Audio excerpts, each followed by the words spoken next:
Hey there, welcome to the Jewish Adulting Podcast. Thank you for joining me today on your adulting journey. Before we get started, can you do me a quick favor? Can you hit the like and subscribe button on whatever platform you're listening to this? I promise it's not a lifetime commitment, but when you don't subscribe, it's kind of like coffee without caffeine. What are we even doing here? Or like latkes without applesauce? Are we even living our best life? When you subscribe, you not only give me warm, fuzzy feelings, but you're also helping me bring amazing guests who rely on subscriber counts to know whether joining me is a worthy endeavor. More subscribers mean more epic conversations for you. And hey, if you're feeling extra generous, you can also show your support by becoming a monthly supporter at buymeacoffee.com/Jewish adulting. Whether it's $1, $5, $10, or even $20, every little bit helps make this podcast rolling. Of course, if you're sitting on a cool million or even looking to sponsor the show, reach out to me at jewishadulting@gmail.com. Also, I'm always looking out for engaging, thoughtful, passionate guests to join me. So if you want to nominate someone or want to come on the podcast yourself, reach out. Let's make a podcast shidduch. This is Rabbi Ben-Zion Schaefer of the Shmooze.com. Jewish adulting is about shining a light on parts of ourselves in order to do Avodas Hashem with all the tools and resources at our disposal. It is an honor and a privilege to have every day to further refine our character and grow closer to Hashem. Take advantage of these opportunities before it's too late. Hey there, welcome to the Jewish Adulting Podcast. Thank you for joining me today on your adulting journey. Before we get started, can you do me a quick favor? Can you hit the like and subscribe button on whatever platform you're listening to this? I promise it's not a lifetime commitment, but when you don't subscribe, it's kind of like coffee without caffeine. What are we even doing here? Or like latkes without applesauce? Are we even living our best life? When you subscribe, you not only give me warm, fuzzy feelings, but you're also helping me bring amazing guests who rely on subscriber counts to know whether joining me is a worthy endeavor. More subscribers mean more epic conversations for you. And hey, if you're feeling extra generous, you can also show your support by becoming a monthly supporter at buymeacoffee.com/Jewish adulting. Whether it's $1, $5, $10, or even $20, every little bit helps make this podcast rolling. Of course, if you're sitting on a cool million or even looking to sponsor the show, reach out to me at jewishadulting@gmail.com. Also, I'm always looking out for engaging, thoughtful, passionate guests to join me. So if you want to nominate someone or want to come on the podcast yourself, reach out. Let's make a podcast shidduch. This is Rabbi Ben-Zion Schaefer of the Shmooze.com. Jewish adulting is about shining a light on parts of ourselves in order to do Avodas Hashem with all the tools and resources at our disposal. It is an honor and a privilege to have every day to further refine our character and grow closer to Hashem. Take advantage of these opportunities before it's too late. Hello, good evening. This is your host, Chedma Rose, with the Jewish Adulting Podcast. Tonight, I have with me Raffi Bilek, rhymes with acrylic, and he is an author and a social worker, and he has written a book called The Communication Book. So tell us a little bit about what you're doing now and how you got to the development of this book, and we'll get into it. Sure. Hi. So I do marriage counseling most of my day now, working with folks who are looking to repair or improve or save their relationships. I've been working as a marriage counselor for about 10 years now, a little more, and just my experience with people showed me how much some fundamental communication skills could be really helpful in changing a lot of marriages around. So I just felt like I've been saying the same things over and over, which I kind of still like to do because I like helping each individual couple. But I figured I could get a better reach by putting it down and trying to spread the word that way. So I put all my copious amounts of wisdom into a book, and now I'm trying to get it out there. Okay. So how long did it take for you to get this project off and running? From the time I first thought of putting a book together, that must have been a couple of years ago. I think from the time I started actually writing until getting it out was probably about 3 years. I did put it down for a while and had sort of stopped working on it until I heard my rabbi saying something about how come we don't have any really powerful secular books that came out of the Orthodox Jewish world. The Mormons have got so many of them. Where's ours? And when I heard that, I was like, oh, he's talking to me. I mean, he wasn't talking to me, but he was talking to me. So I decided that was sort of a sign that I needed to get back on the horse and get that moving. So are you saying that your book is intended for a more wider audience in the Frum community? Absolutely. I wrote it for general audiences. It's definitely appropriate and useful for the Frum community, but I really wanted to write it that it could be accessible to anybody. Right. So whenever I have people on who like live in both worlds, I always ask them, tell me from a professional point of view what you do, but tell me what motivates you from a religious standpoint, because we're living Torah. That's orthodoxy in a nutshell. It's like it's a living Torah.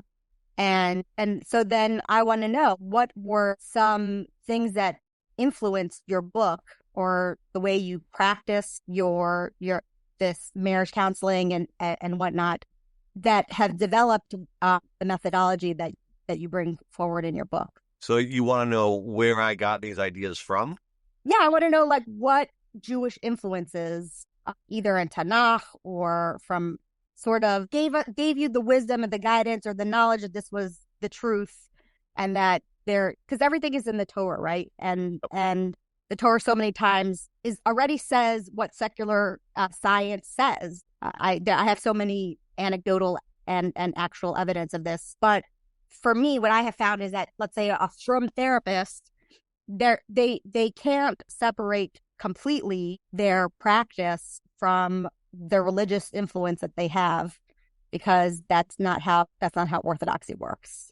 Right. Yeah, I would say that truth is the most impactful book that got me where I am in therapy was Rabbi Orthodox Raising Roses Among Thorns. I learned more from that than from any of my textbooks or any of the secular books I read in terms of helping people. In terms of specifically the couples counseling stuff, it's really been a combination. I read a lot of books. I still read a lot of marriage books even now because I like to get fresh insights and fresh input. So I've read a lot of Jewish marriage books.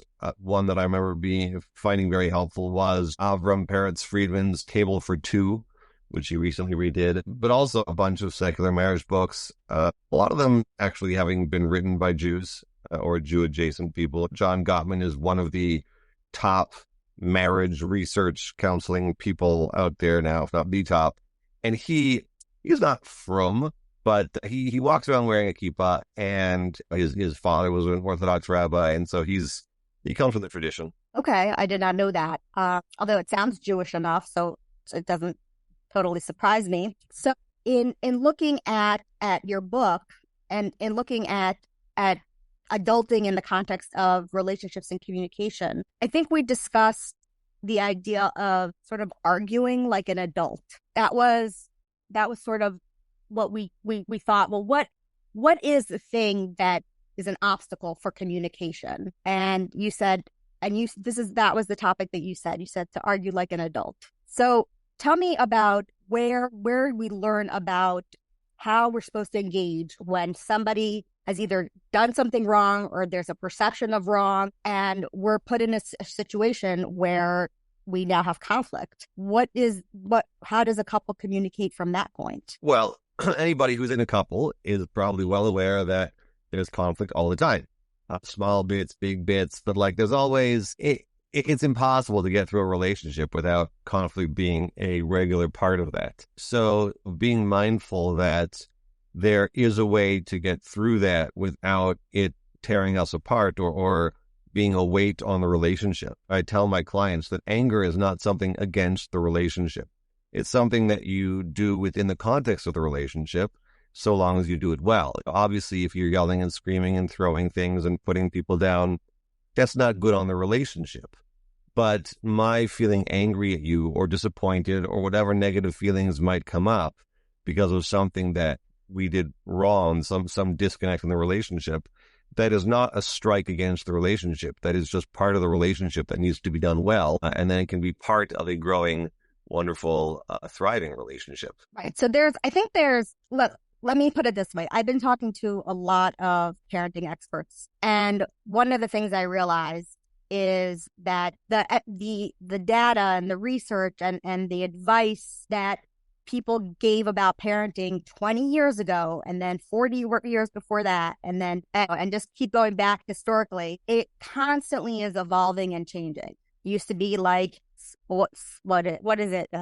Spare the rod, spoil the child, and then it became a like, now everything's communicating with your kid and trust, and it's like, and dieting, the same thing with dieting, like whatever advice they used to give, now they don't give that advice anymore, and so there's advice that I think that goes along with, maybe they're myths, maybe they're not, I don't know. But there's the famous one of like, go to sleep angry. And the famous one about, well, let's just stop at going to bed angry, right? So that was advice that was given when my parents were young newlyweds. Don't go to bed angry. I remember that so clearly. But it begs the question, what do we know now about going to bed angry? What's the best way to start addressing an issue? When is a good time to start addressing an issue? It's interesting that you bring that up. I talk exactly about this question in the book. I don't have research on it. I don't know that research has been done on go to bed angriers and non-angrier go to bedders. I'm skeptical that ever worked. I think it's a nice ideal, but if you're angry at somebody, then you're angry. I mean, Jewish tradition does have a comment about this. It says, do not try to appease somebody in their time of anger. I'll say that in the Gemara. Meaning, if I'm angry at you, that's just not the time to deal with it. And if it happens to be before bed, that's unfortunate. But everybody I've ever asked about this, who has gotten that advice or tried it, has agreed with me that it doesn't seem to work. Because what happens if it's midnight and you got into a fight and you say, well, we got to figure this out before we go to bed? So what actually happens is that now it's 3 o'clock in the morning and you're still angry at each other and you're dead tired to boot. I don't know if you've got that experience, but nobody that I brought this up to has ever disagreed with me and said, no, actually, yeah, we decide to calm ourselves down and we talk for a few minutes and we feel much better and we go to bed. Like, I don't think that's a really normal human reaction. And I count myself in that. If I'm mad at my wife about something, I can't do it well in that moment. So yes, sometimes we go to bed angry. But in the context of a loving relationship, that's not the end of the world. Like, okay, so we'll talk about it tomorrow. That's okay. Right.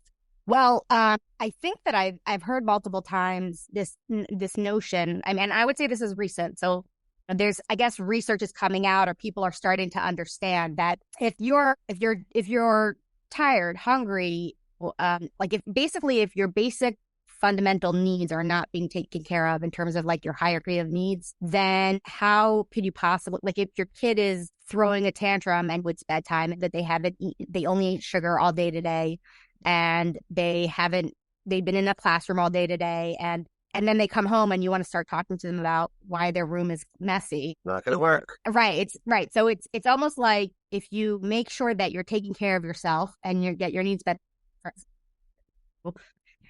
Sometimes in an argument, if you're looking to like win more than you're looking to like find a solution, it's very important to like kind of know your motivations when you're fighting. Like, what is your end goal? A therapist always say, like, I'm on the side of the relationship because my husband and I are very competitive. It's like, who's right? Well, it doesn't right. And I think that as an adult, what do you say to those people who are like, but it's the principle of the matter. I'm right. You really ought to read that book. You're not the first interviewer that has said that to me, actually. You're not giving away the whole kit and caboodle in this conversation. We're just whetting the appetite of what you say. Oh, believe me, there's plenty more wisdom in this book. Lots of brilliant things here. I'm just saying you're hitting on some good ones. Yeah. Where were we? You would ask me about who's right. Okay, right. So I touch on this several times in the book, is that if you're looking to be right, it's going to be a lonely journey. Being right does not make relationships better. Being right is a nice consolation prize instead of having what you're actually looking for, which is a relationship, a connection, a partnership. We're not here trying to run a company where you need a certain amount of data to make a decision. I mean, obviously, you need facts to make decisions. But in a marriage, you're trying to be together. You're trying to be in a relationship. You're trying to have a connection and empathy and togetherness. And seeking out who's right is exactly the opposite direction. And people who fight to figure out who's right, they have these fights that are unpleasant and they get through them, and maybe someone will be right or maybe not. But it certainly does not build or improve the relationship. And it doesn't solve arguments either. I talked about this time I was working with a couple and they got into this kind of argument about who said what when and didn't they? And I pointed out how it really doesn't matter who's right if you want to make things better. And they kind of looked at me with this knowing glance. They explained they actually have their house rigged up with like cameras and security cameras and stuff. And so they were able on this occasion to go back and look at who said what. And then it turned out that like she was right, that she had said it. And he goes, well, yeah, but it's the way you said it. Right. So it just doesn't help to be right. It does not make the problem go away, and it does not make the relationship better. So I am very adamant with people I'm trying to help that we let go of who's right and try to make things better. Right. But then just to play devil's advocate here for a minute, and I've never done this before ever. I would never in a million years do this, which is feel maybe that if I let it go and I focus on like solutionizing the situation, like, okay, maybe I did tell you to pick up milk from the grocery store.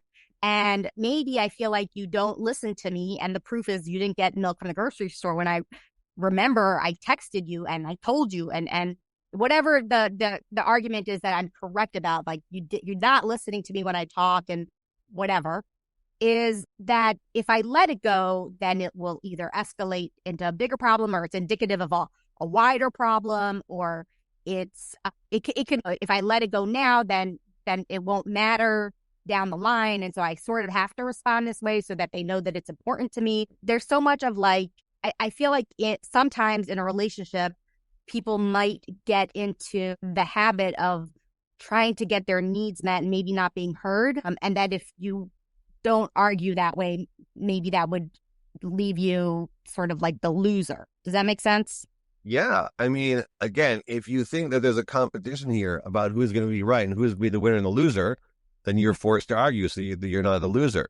All right. But we have to change the dynamic in a couple from who's the winner and who's the loser to, hey, let's figure this out together. There were a couple of flawed assumptions there in your question that if I just let it go, then maybe it'll this, that, the other. I'm not suggesting letting it go. If we should talk about that. I just don't think we should talk about it in terms of, well, let's figure out who was right and then we can decide what to do. I don't think that's going to get to a better place. Okay, so let's talk about this the need to communicate differently. What are some obstacles you see in fighting that occur with some of your clients that you just keep seeing the same pattern over and over again, besides trying to be right? What are some other obstacles, and how do we, and then part B is what are some steps we could do to try to move past those obstacles? Sure. So yeah, I mean that's one of the big ones for sure, is arguing about who's right, as if that's going to make things better. And the other one I would say is the other part we talked about, which is I got to do this right now. This feeling like, oh, we have to solve this right now. We can't go to bed until we solve this. We have to talk about it right now. It doesn't really work. If one or both of us is so ramped up that it's going to go badly, it's going to go badly. And so helping people just manage the frustration and the anxiety of, okay, we're not going to do it now. We'll talk about it later. It helps how to talk about it. You know how to have a difficult conversation, then you feel more confident that later we'll do that. If you don't know how to talk about it, so what's going to happen, which happens for a lot of people, is if we drop it now, we'll never talk about it. And that's very distressing. So giving people the tools to have a good conversation, even when it's hard, allows us to take a break and come back to it later, which is far more effective. Because I don't know anybody who does this well when they're really ramped up emotionally. Right. And you're making me remember another myth about relationships that I learned on the knee of my grandparents, which is that a healthy couple doesn't fight. No. Right. And so you said something at the beginning of the podcast, and I was just putting it together in my head as you were talking, which was I think a lot of people look at fighting as an indicator of something being wrong in the relationship. And you said something along the lines of it's part of the relationship, but it's not necessarily an obstacle or indicative of a bad relationship. It's just, that's just what comes in a relationship, is disagreements and trying to work through them. and Yeah, navigating that together. sure. Yeah, fights are part of a relationship. Hitting each other is not part of a relationship. Calling each other nasty names may not be part of a relationship, but stepping on each other's toes sometimes, that's part of a relationship. Yeah. It might have been different in past times. I mean, until recently, or relatively recently in human history, marriage was a lot more about convenience and social connection and reproduction than it is today. So it might have been different in the past. But today, when we're trying to make partnerships and friendships and all these things out of a marriage, yeah, fights are going to happen because that's what happens in intimate relationships. Yeah, I'm thinking about Tanakh, and I'm thinking about the Avos and the Imahos, and I'm thinking about their relationship and what we can learn from their relationship and how they communicated. And I think it's very interesting because there are times in Tanakh where there is conflict between a husband and wife. That is something that is shown to us. I mean, and I wonder what, based on what about it, what things you have learned and that we can learn from the Avos and the Imahos. I wish there was more we could learn from. There's quite little. There are certain vignettes here and there, but there isn't a whole lot that tells us about how they conducted their conversations and what exactly did Rivka say to Yitzchak when he came back and he had forgotten to get the whole milk. One would imagine she was gentle and kind about it, but exactly the techniques she used are, alas, lost to the sands of history. So I think there are broad principles we get in the Tanakh. I mean, obviously, respect and love and sort of these very broad ideas that are guideposts for us. But the nuts and bolts of it, I think it isn't really there. And that's probably because people are different over time. Generations are different. And I think, you were saying before that child rearing was done like this, that, or the other. I think obedience and spare of the rod probably was more important back in the day when people were trying to survive, and subsistence farming and all these things that are very different from where we're at today. So I don't know for sure because I didn't live back then, but I can imagine that the way that we are growing to do things today might not have worked too well back then. And so I think there's a reason that the nuts and bolts aren't necessarily spelled out in the psukim, because that is Torah Shebiktav, which applies all the time in every place. It's timeless and universal. And then there's making things work day to day, which might depend on which country the Jews happen to be in and which era we're talking about. So I think there's lots to grow from and learn from. But specific communication techniques, I'm not sure we're going to get from the verses. Right. Now we know that oftentimes the Jews were likened to a bride with her broom, with Hashem, and Which will... so it's described many times like that. What kind of lessons can we learn about interacting with a spouse by these kinds of analogies? So again, I think that we're talking about broad principles here. I'm not aware of any time that Moshe forgot to pick up the milk for Hashem and how that conversation went. But I think one of the key principles of relationship is certainly brought down in various sources. So, for example, Hashem first reveals himself to Moshe at the opening of his bid for a relationship with the Jewish people in a thorn bush. And many of the Sfarim ask, like, hey, dude, what's up with the thorn bush? I'm paraphrasing. Yeah, I don't remember the dude part in Rashi. And one of the answers is that Hashem says, if you guys are in pain, I'm in pain. And rather than showing up in a majestic cedar, he comes in a little lowly bush full of prickles. And that indicates to us that really one of the fundamentals of a relationship is empathy. If you're in trouble, I'm in trouble. And I think that we see that key in many sources across the spectrum, that empathy, what is probably best called in the Hebrew terminology, noseh, that is critical to making a relationship work. And I think that's one of the foundations we get from the Torah. All right. So explain to me a little. I think a lot of people get confused between sympathy and empathy. I think that's one of those things that they think they're having one, but they're really having the other. So explain a little bit about what empathy is and how we can show it to our spouse in the course of an argument. Sure. I mean, I'm less concerned with the lexical nature of this word and that word, and people argue, and it means that here's how I'm using it. And someone who wants to go and argue with me that I'm doing it wrong, you're welcome to find my contact information and shoot me an email. Empathy. Yeah, don't fight with me about it. No, fight with me. It's fine. Empathy, the way I'm using it, just means if you're feeling it, I'm feeling it. I try to understand what you're going through. I tell spouses when they're trying to communicate that to each other, it's not enough just to identify, oh, well, I guess you're angry about that.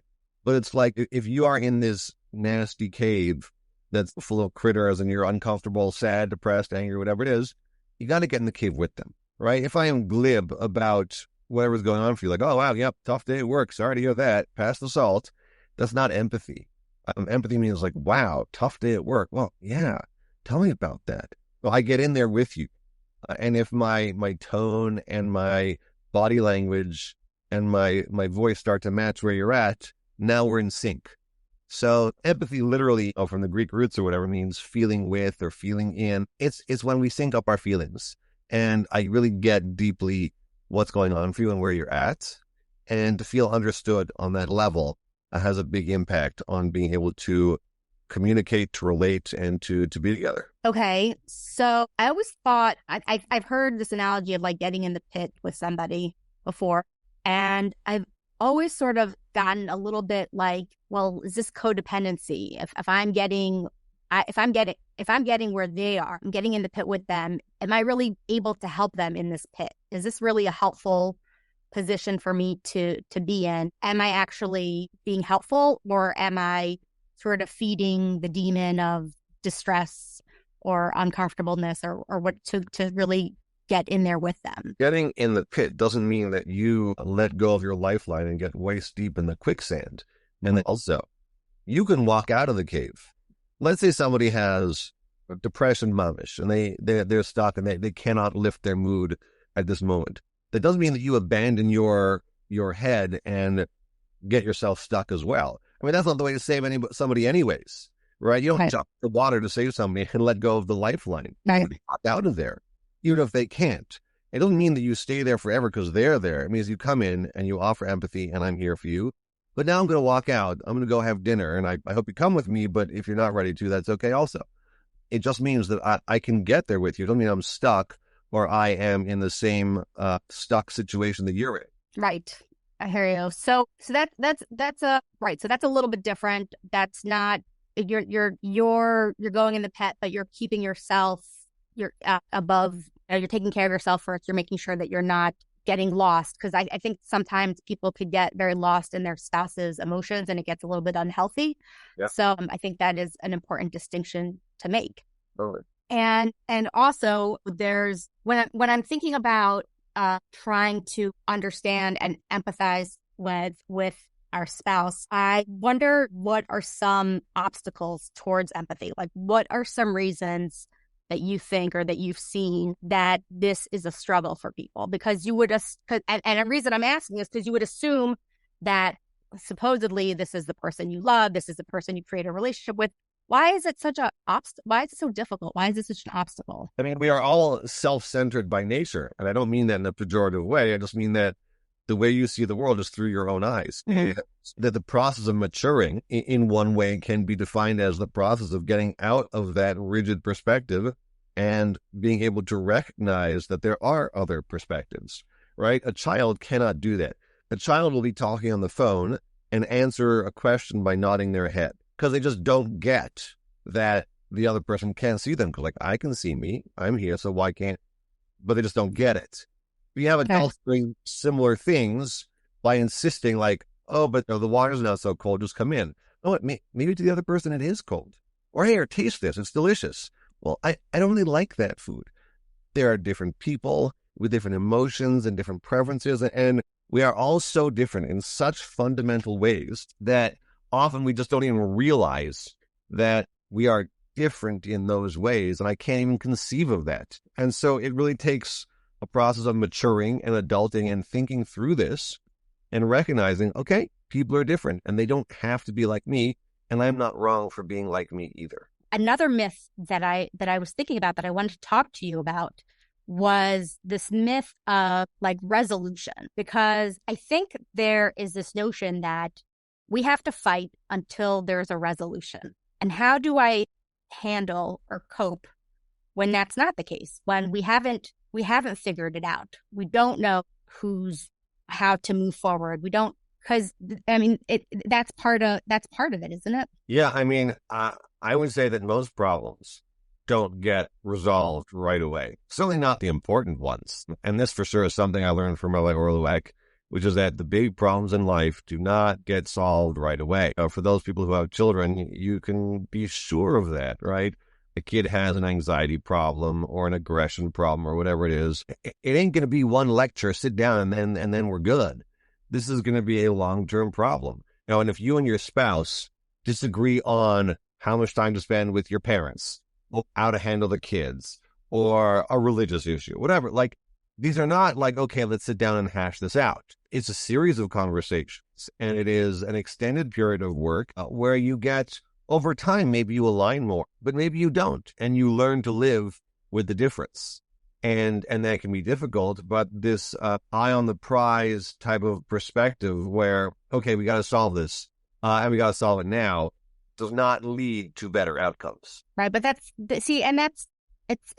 a very, I guess, confusing way of looking at things, because when there is an issue or a problem that arises that causes one or more people to be uncomfortable, and it creates conflict, it creates some sort of issue, then I think the human reaction to that is, let's find a solution to it. Absolutely. That's the natural reaction, but that isn't realistic.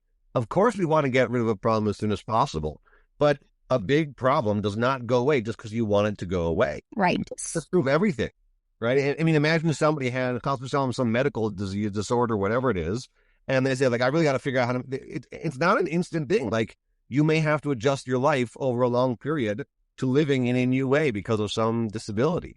And that's a difficult thing, but when it comes to important, big issues, the reality is they don't get solved instantly. And that is hard to deal with. Right. So what are some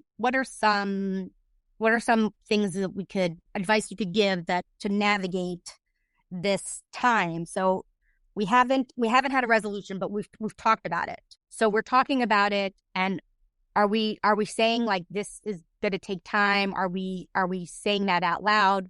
What are some tips on ways to have a disagreement and also keep the door open for continuing to have conversations and find solutions and work through it together? Well, so both of the people being on board with this and recognizing this is important. And yeah, sure, you can say that out loud, but just recognizing, again, as we become adults, that the real challenges in life don't go away overnight, and they don't have instant solutions. And for us to recognize that together will be helpful. And when we recognize that, okay, we have this ongoing problem, which is that your family member X is causing a lot of trouble in our marriage. There is no immediate solution to this. Let's make sure we stay in touch about this. We keep talking about it. We're working together. And even if we don't come up with a solution today or tomorrow or next week, that we're still working on it together. We have an open channel of communication that if there's a problem or an issue, we'll keep talking about it. And if we can both be on the same page, then of course it's uncomfortable that we don't have a solution. But the fact that we wish we had a solution sooner does not make a solution appear sooner. Right.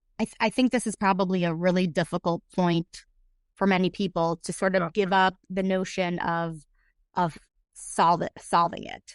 I feel like people who are listening might say, like, bristle at that and say, like, what do you mean? That's I can't let go of that. Also, we live in, I mean, I don't want to sound like the old crotchety person on the front stoop smoking a pipe and talking about kids today. But you could kids today, you could say that it's this microwave generation of wanting things instantly and not being willing to bear the discomfort. Sure, that is true. It certainly was different in the old days where things took a lot longer all the time. And now, I don't know about you, but if my website takes 3 seconds longer to load than normal, I'm already sighing and rolling my eyes. So I know. We're all like that. And it's true. And yet that doesn't change the reality. I mean, right? You're not arguing with me. You're arguing with reality, which is that, for anybody listening who is struggling with this concept, And honestly, like I don't mean to minimize it. It's very difficult. I have challenges in my own life that I wish were gone, and they're not. And so do you. Whoever is listening, whoever is thinking about this, we all have challenges, and we all know that that a lot of them don't have instant solutions. Like I said, with kids, a kid who bites or has an anxiety problem or isn't doing well in school, as much as you wish you had the solution, the magic bullet, if you've been around for any amount of time, there isn't. It's going to take time. And that's the way life works. Things take time to fix. Small things, if your pipe breaks, you call the plumber, it gets fixed. Great. That is not a major fundamental component of your life. But if you're working on a midah, right, in Musar, in yourself, nobody thinks that this is a week-long process and you're done. It's a lifelong process. And that's the reality. And the avoda that we do over our lives to fix the things that are important in our lives, that's avodas Hashem. That's what we're here to do. We're not here to, okay, let's get past this school procrastination problem and then get to the real stuff. Like, no. That's why we're here. God put us on this planet with flaws. I mean, the rest of you, I'm not talking about me here, of course, but God put most people here with flaws, and we're meant to fix those flaws over time. That's what it said. The Gra says this in Mishlei. When it talks, it says, hold fast to Musar. So the Gra says, we are here to change ourselves. And if you're not doing that, what are you alive for? That's the whole purpose, is to be here working on things. And if things were quick fixes, it'd be a short life. A video came out recently about, there's this famous YouTuber, I think it's Naz. I don't know. He's this like Muslim guy, and he does these like sort of feel good educational. I don't know if you heard of it, but anyway, he did a thing about like he practiced Judaism for a month. Interesting. So it's a pretty interesting video from the perspective of like a non-Jew. But one of the things he mentioned, and is relevant to this conversation, is he mentioned that he saw people fighting and then get up and shake hands, because like fighting is kind of how we grow and we learn, and that's unique to Yiddishkeit. That fighting is an opportunity for growth and connection, right? So the question that I'm asking on this is specifically, how can a couple keep that connection even through having the conflict? Right. So conflict definitely is a growthful part of a relationship. I think the first thing is that we have to drop the weapons, meaning if it's about winning and we can get as nasty as we want, and there's name calling and put downs and violence, that is not the kind of conflict that leads to growth. But I can be angry at you, and I can say so, and we can disagree strongly about what the correct course of action is. And if we are talking about it effectively, politely, lovingly, even I can be angry at somebody I love. But if we're talking about it in ways that are productive and respectful, even as they are full of emotion, then that leads to better places. Right. And I can't help but think about when, let's say, couples are arguing and it's place for growth and opportunity. And also this is the avodas Hashem of like trying to figure out and overcome our midos. I think I showed you the podcast with Rabbi Shlomo Slatkin, where he talks about how we look at the relationship in the context of growth, where it's like this person is here to help me overcome and be talking the things from the past or the present. And so if you're reframing the purpose of your spouse, he's not here, he annoys you, but he's not here to annoy you. He's not trying to annoy you. He's just trying to do him and do the best that he can. It reminds me of Dan Lakastos as a very important component to a relationship, where you assume that the other person is doing the best that they can, and that there's a reason, and that they're not out to hurt you. That seems like a very mature place to be. Yeah, with a caveat that we should be sure they're not out to hurt you. I mean, I worked with many cases of abuse, and so that's sort of a different story. And I don't want anyone to come away thinking that we should just be okay with that kind of behavior. But in general, in a marital situation that is working, that is healthy, yeah, assuming that the other person is not just trying to hurt you is probably the way to go. Right. So, yeah, obviously, I think that sometimes we get into a form of sabotage when we revert to our inner child and we fight from a place of selfishness, self-centeredness, and that is not how to fight as an adult based on what you're saying. And I think that's why I wanted to have this conversation, because I think it is important for people to realize that maybe some habits of our childhood continue to hang on as they want to do, the patterns that we've learned. And as we grow up, we realize, if we're being intellectually honest, that we have limitations, and we're here as a team. We're working as a team. And I'm totally not saying this like I have my act together. I do not have my act together. When I fight with my husband about getting milk from the grocery store after I asked him to do it, I'm also talking about every other time that he didn't get me milk when I asked him to get me milk, and the time he didn't change the light bulb in 1992. And like, I'm far from perfect in this area. What's it called and where can I get it? It's called the Couples Communication Handbook, the skills you never learned for the marriage you always wanted. And you can get it on Amazon. And guess what? I'm wonderful. You're the author. I have so many questions for you. Oh, we should talk sometime. We should talk sometime. No, I think that we like it, all joking aside, I think there's a lot to be said. So let's end this way. I kind of always end with these last two questions. Question number one is there anything that you wanted to specifically share that we haven't covered yet? Boy, I mean, I could talk all night. I would say, I mean, just going back to what we said earlier, I want to reemphasize that trying to solve a problem in the moment is not the way to go. I tell people in the book, if there's one thing you take from this book, it's wait till later. It would save so much wear and tear on people's relationships if they could just hold on a little bit and wait to talk about it when they have their head on straight. Yeah. And so that actually answers part of the second question, which is, if we were going to walk away from this podcast and say, okay, for today, because I haven't read the book yet and I didn't get it on Amazon, and then I also have to find the time to sit down and read it, what can I, for today, do to better communicate with my spouse and be more in touch with some of the things that are holding me back from having an adult, meaningful argument? Same answer. Wait until it's just, a lot of us are decent at communication. I mean, I've worked with like communications experts as couples, and a lot of people know how to say something that they want to say, but you can't do that when you're all wrapped up in the anger of the moment. And sure, there's a lot more to learn about how to have those conversations later. And if you're not having them later because it's not working out, then yeah, get the book or talk to a couples counselor like me or many other people in the community. But I just think the most important thing, if you're going to take one thing away, it doesn't have to be done now. It just doesn't. And it would help so many people if they could enact that. Okay. So, and when would we know that it's time to get a professional involved in the relationship? I think if you're stuck, if things are bad, you're not happy with the way, let me back up a second. If you're not happy with the way things are, then yeah, get some help. I mean, how would you know how to do something if you've never learned how to do something?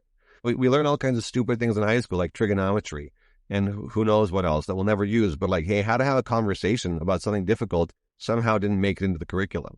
So yeah, I mean, if you're not happy with the way things are in your marriage, talk to somebody. We'll start with a book if you want to do that. And if it's not helping, go talk to somebody to get the kinks worked out. But certainly if you're trying and it's not helping or it's going backwards, then yeah, get some professional help. Well, my answer to if I don't know how to do something is to start a podcast. So, but maybe I should have thought of going to a therapist first. Folks. I cracked myself up. Oh man, that's a good one. Okay. So thank you so much for your time. So thank you so much for joining me. Everybody should check out your book. I'll put in the links to reach out to Raffi and in the podcast notes. So check it out. And I hope you have. I want to mention also for you and for those other people who are not big readers, there is an audiobook. And guess who's the narrator? 7 hours and 29 minutes of Raffi Bilek right there for you. Well, don't forget us little people when you're famous. All right. This is who helped you start your career, the Jewish Adulting Podcast. Thank you so much. Thanks so much for having me. Views expressed by me, your host, and my delightful guest are not necessarily reflective of each other's views, ideas, or life choices. Sometimes we're on the same page, and other times we're not.